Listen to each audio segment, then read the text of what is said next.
బాగుందండి సినిమా అన్న ఒక నిమిషం ఉండండి. నిజంగా చాలా బాగా అనిపించింది నితిన్ గారి కంబ్యాక్. మొన్న వచ్చిన మన రాబిన్ హుడ్ కానీ ఇది చాలా బాగా అనిపించింది. మంచి కాన్సెప్ట్ బ్రో. మన విరూపాక్ష ఉంది చూసారా, విరూపాక్ష జోనర్ తీసుకున్నారు. సస్పెన్స్, ఒక తమ్ముడు. రాబిన్ హుడ్ తో కొంచెం డిసప్పాయింట్ చేశాడు, ఒప్పుకోవాలి. కానీ ఈ సినిమాతో దారిలో పడ్డాడు నితిన్ అన్న. మంచి బ్లాక్ బస్టర్ పడింది. సో ఎక్కడ దిల్ రాజు గారు బ్యాక్ మళ్ళా దిల్ రాజు గారికి ఆయన లాగా నిండిపోతుంది ఈ సినిమాతో. అంత బ్లాక్ బస్టర్ కొట్టింది. లయ గారు కంబ్యాక్.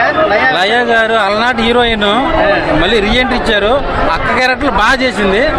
పెర్ఫార్మెన్స్ అయితే అసలు ఇంకొక రేంజ్. అంతే క్లైమాక్స్ లో ఉన్న సెంటిమెంట్ ఉంది, తమ్ముడు అక్క మధ్యన వచ్చేది. అసలు రీసెంట్ గా వచ్చిన సినిమాల్లో ఆ రేంజ్ నేను చూడలే. నితిన్ గారు కుబేరా తర్వాత తెలుగు ఇండస్ట్రీలో అంత బ్లాక్ బస్టర్ పడింది ఈ సినిమాకి. చూడొచ్చు అంటే తమ్ముడు టైటిల్, పవన్ కళ్యాణ్ గారు తమ్ముడు సినిమా టైటిల్ వేడారన్న. నితిన్ అన్న కూడా సినిమా టైటిల్ పెట్టుకున్నారు. ఓకే, ఎక్కడన్నా డిసప్పాయింట్ చేస్తారేమో అని చెప్పి ఒకసారి భయం వేసింది కొన్నిసార్లు. ఎందుకంటే ఆ తమ్ముడు ఎంత హిట్ అయిందో అందరికి తెలుసు.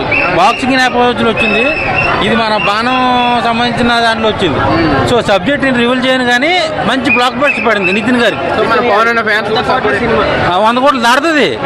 మంచి బ్లాక్ బస్టర్, మంచి దారిలో పడ్డాడు. ఇప్పుడు ఇలాంటి సినిమాలు చేస్తే నితినానికి ఇంకా లైఫ్ ఉంటుంది. సో రాబిన్ హుడ్ లాంటి సినిమాలు చేయకుండా మంచి ఇలాంటి కమర్షియల్ ఎలిమెంట్ ఉన్న సినిమాలు చేస్తే మంచి కంబ్యాక్ వచ్చినట్టే.